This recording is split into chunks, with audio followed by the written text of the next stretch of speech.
Hello everybody, today we'll be learning about the Roman Republic, which makes up roughly the first half of Roman history. By the end of this video, you should be able to explain how the Roman Republic put checks and balances on the exercise of government power. You should be able to explain how the patrician class dominated politics during the Republican era. And you should be able to state the factors that helped Rome to emerge as a major imperial power. You should also be able to define the vocab terms listed below. We'll start with geography like we always do. So you can see Italy there, the boot-shaped peninsula, and Rome located on the west coast, kind of in the middle. So Italy has a warm climate and deep, fertile soils, which makes for rich agriculture that can support a large population. It also has a central location in the Mediterranean, which facilitates trade. The smaller mountains on the interior of the peninsula make it easier to unify, which is different from how it was in Greece, where it was very difficult to unite a large chunk of territory. And steep mountains to the north, that is the Alps, protect Italy more or less from northern invaders, with a few important exceptions, which we'll learn about today. So Rome was founded around 750 BC, more or less, we can't be exactly sure. And for the first 250 years of its existence, it is a monarchy. But around 509 BC, a tyrannical king is driven out and the Romans form a republic. So the republic is a system in which laws determine how citizens can wield power in the government.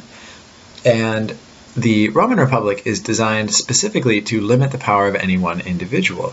This is probably due to the fact that the Republic was formed in reaction to a tyrannical king who gathered all power to himself and then used it for his own selfish ends. The Republic is designed specifically to prevent this from happening, and it works for about 500 years.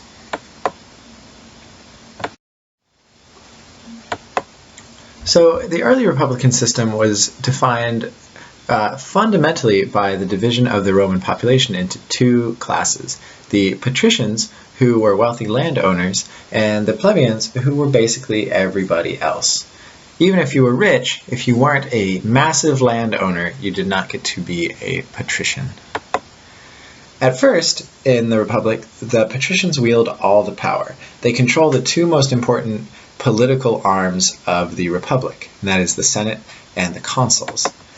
The Roman Senate was a group of 300 members that all came from the patrician class. You got into the Senate simply by being super rich. Basically, the 300 richest guys in the Republic get to make all the laws. And they write the laws and elect the consuls. There is a depiction of the Roman Senate, which is basically just a club for really rich people who like to wear togas and write laws. The consuls are the guys who enact the laws. So the senators write the laws and the consuls carry them out. And the consuls are elected for only 1-year terms, and there are always two of them. And the idea is that the consuls will work together to run the government and command the army and prevent one from becoming super powerful. So if one consul is really ambitious, the other consul can check him to keep the republic running smoothly. In certain special circumstances, the Senate could elect somebody to become a dictator. And this was usually in a time of war when the Roman Republic was threatened. And the dictators would be given basically unlimited power within the government for a short period of time to address a crisis. And they were expected to give up power immediately after the crisis was resolved. And surprisingly, they usually did this. As time went on in the Roman Republic, the system got a little more complicated because the plebeians began to demand more rights and more power. The plebeians were eventually allowed to elect these guys called tribunes, who were powerful government officials that could check the Senate and protect the interests of the plebeians. They did this by using their power of veto, which basically allowed them to reject laws that the Senate passed that they believed would hurt the common people. Another important step, which you can see over there in the picture, it was the 12 tablets. And the 12 tablets were a set of laws that were displayed in public, so that way the plebeians could know what laws were governing them, and they could challenge the judgments of senators or judges who were trying to convict them of crimes. As time goes on, tribunes become more and more powerful and influential in Rome, and they win the support of masses of people.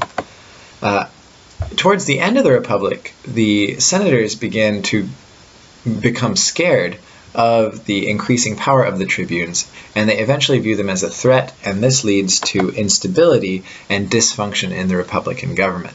We'll talk about this more later on. So if you know one thing about Rome, it's probably that they are good at conquering stuff. And this is definitely true. Rome starts out as nothing more than a little city-state in central Italy. But they go on to conquer most of Italy through more or less constant warfare with their neighbors.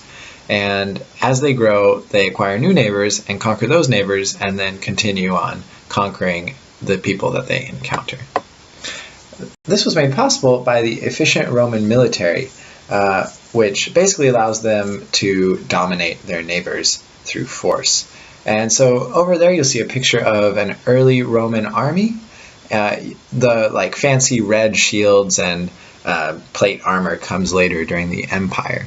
But so even at this early stage, the Romans had gotten rid of the phalanx formation, and they instead fought using smaller and more flexible units, which relied on shorter throwing spears and then big shields and short swords. And they could usually outmaneuver the bigger, unwieldy phalanx formations of Greek armies, which they would encounter later on.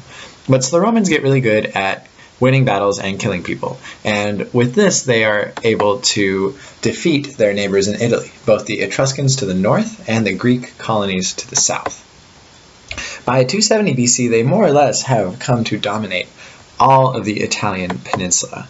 And once they've conquered these cities in Italy, they establish an imperial system.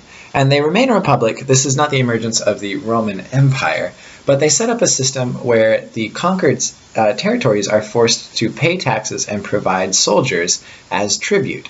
And in return, the Romans protect these areas and allow these areas to maintain their own religious customs and a certain amount of local government. So this is a classic imperial model where a stronger army conquers its neighbors and then extracts taxes and tribute from them.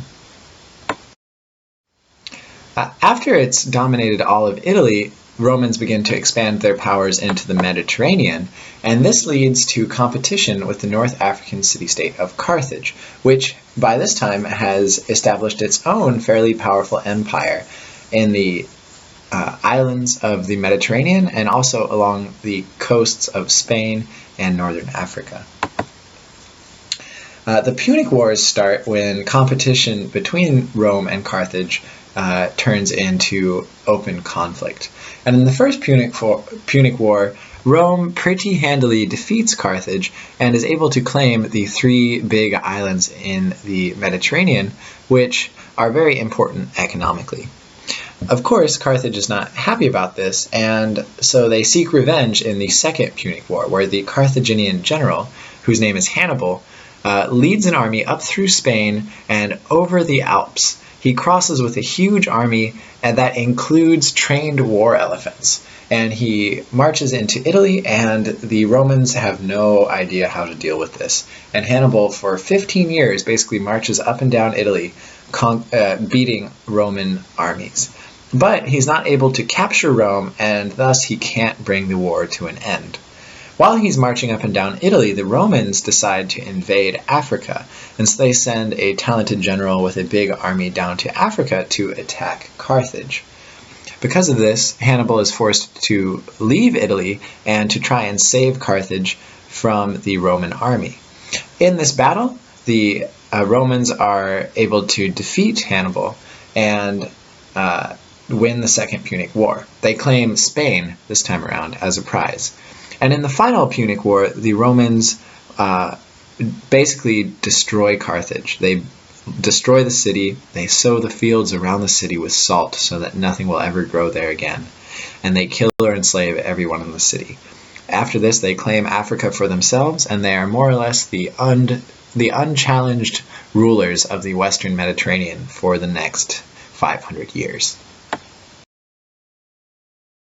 While this conquest in the Western Mediterranean is going on, the Romans are also expanding to the east. They're very busy people, these Romans. And they have basically the same kind of success against the Hellenistic kingdoms in Greece and Anatolia that they had against Carthage. The old phalanx armies of the Hellenistic kingdoms cannot put up with the new tactics that the Romans use. And after these conquests occur, you can see on the map that the Roman Empire basically stretches along the entire northern coast of the Mediterranean, and it will continue to grow from there. All of these conquests have the result of flooding Italy and Rome with riches and slaves. Basically, the richest classes in Rome are now richer than they could have ever imagined because of all of the wealth coming into the city. This, in turn, leads to a disruption of the old social order and begins to destabilize the Republic. This is where we'll pick up the story in our next video or reading. I'm not sure which one it will be yet.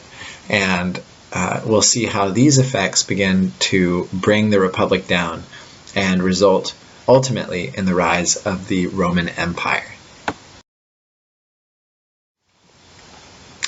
So here are your video goals. Hopefully I did a good job of answering all of them. If I didn't, please make sure to ask me in class tomorrow. Thank you. Have a good night.